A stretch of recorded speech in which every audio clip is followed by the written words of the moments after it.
Ya, strategi naturalisasi ini tadi disampaikan oleh Prof. Johar, saya setuju aja ya.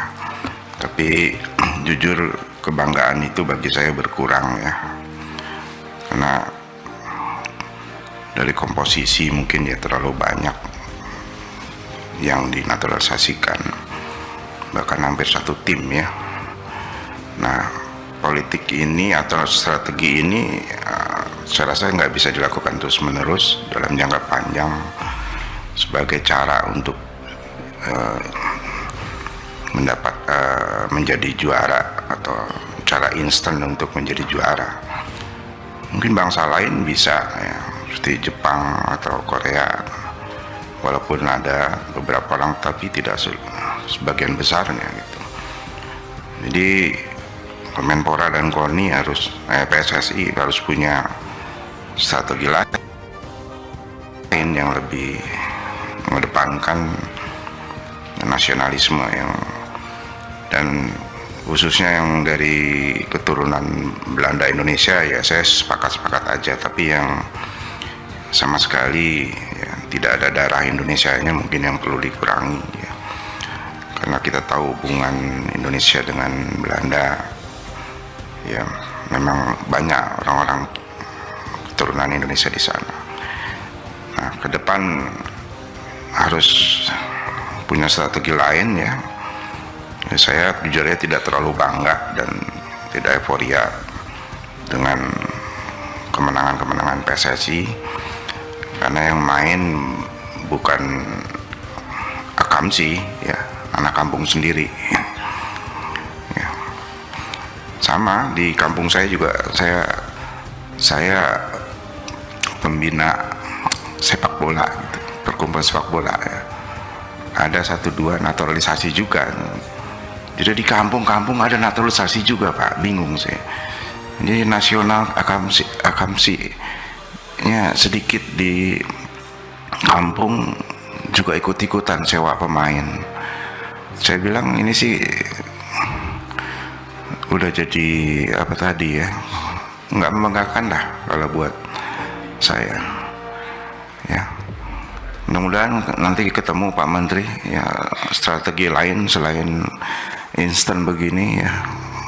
Buat saya nasionalisme itu satu harga mati, dan ya bagi yang punya keturunan Indonesia, bagi saya nggak ada masalah ya. Terima kasih.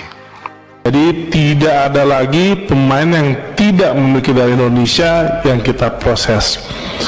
Dan ini merupakan sebuah komitmen bersama, khususnya PSSI, di mana proses naturalisasi ini dalam rangka jangka pendek membuat lompatan yang jauh agar peringkat Indonesia di FIFA menjadi 100. Iya, memang kita masih kita saat ini posisi untuk menjaga psikologi mereka. Kita berharap mereka ini tidak terganggu dengan statement-statement yang menghilangkan dan mengurangi semangat mereka, karena sudah ada beberapa pemain yang tentu membaca statement-statement itu.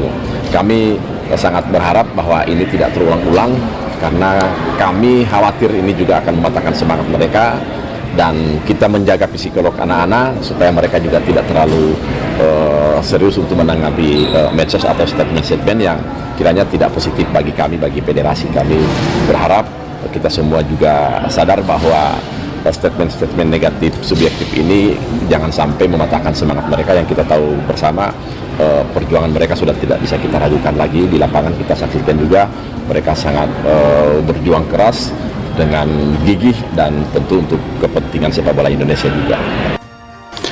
Nah, kita maklum dengan padatnya kompetisi FIFA ini, negara mau tidak mau menyiapkan timnya sekuat mungkin, dan banyak juga negara anggota FIFA yang tidak mampu ikut, dia menyerah, tidak ikut kompetisi. Tapi Indonesia terus berada peringkat yang ikut kompetisi level atas, ini sangat membanggakan. Nah, ada apa saja kompetisi FIFA, saya lihat ini ikut semua, saya menyenangkan. Nah, tapi kalau kita lihat pun negara-negara lain seperti ini juga, jadi kita nggak usah khawatir ya, Indonesia kok begini-begini. Dan negara lain pun seperti ini, karena mereka tanpa cara begini pelompatannya itu sangat lambat, ya, sangat lambat ya, dan wajar. Jadi naturalisasi hal yang wajar saat ini dengan model kompetisi FIFA seperti ini. Nah, tapi kita harus berpikir, what next? Bagaimana setelah mereka ini, paling daya tahan mereka 3 tahun, sekitar itulah. Kita harus, kan tidak mungkin terus-terusan naturalisasi. Ini harus kita pikirkan. Maka saya berharap kita mulai menyiapkan timnas U12, terbaik-terbaik Indonesia, timnas U14, U16, ya, U18, U20. Inilah nanti bakal mengganti, dan kualitasnya kualitas hebat. Karena dilatih oleh pelatih-pelatih yang berkualitas. Nah, Sinteyong ya jangan hanya konsentrasi ke timnas senior saja, atau timnas ini saja. Dia harus juga perhatikan ya, tim pengganti-pengganti ke depannya. Bagaimana 5-10 tahun ke depan tim Indonesia ini harus levelnya di atas dari ini. Ya, jadi Sinteyong jangan gembira saja di atas, tapi yang di bawah ini dia harus jalan dari mulai Papua sampai ke Aceh, dari jalan mencari bakat-bakat pemain berbagai umur. Tugaskan dia.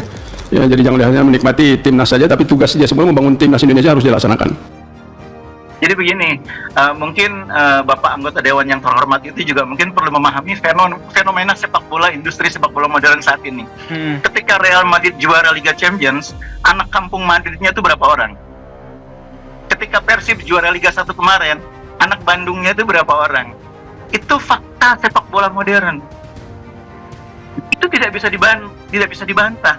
Ketika katakanlah Jerman bermain di Piala Dunia U17 kemarin dan menjadi juara, anak asli Jermannya itu berapa? Dan itu tidak pernah dipersoalkan. Semua orang Jerman tetap bangga Jerman juara. Semua orang Bandung dan sekitarnya tetap bangga Persib juara. Nggak peduli pemain yang namanya Rahmat Irianto tuh dari Surabaya, nggak peduli yang namanya David da Silva tuh orang Brasil, tapi yang dibawa adalah bendera Persib.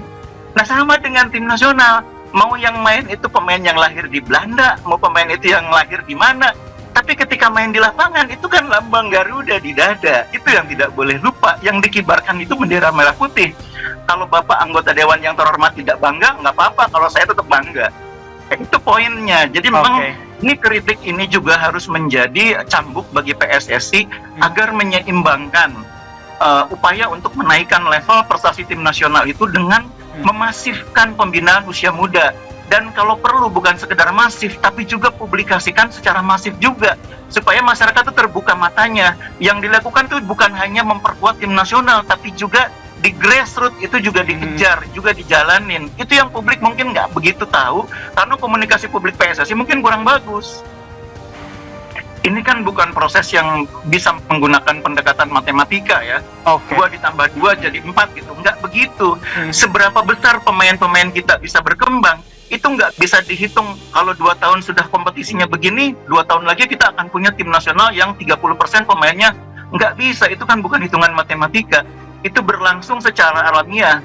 Nah, memang yang harus dilakukan adalah terus mencoba, terus berusaha supaya semakin banyak potensi pemain lokal itu yang bisa berkembang. Itu yang bisa kita lakukan.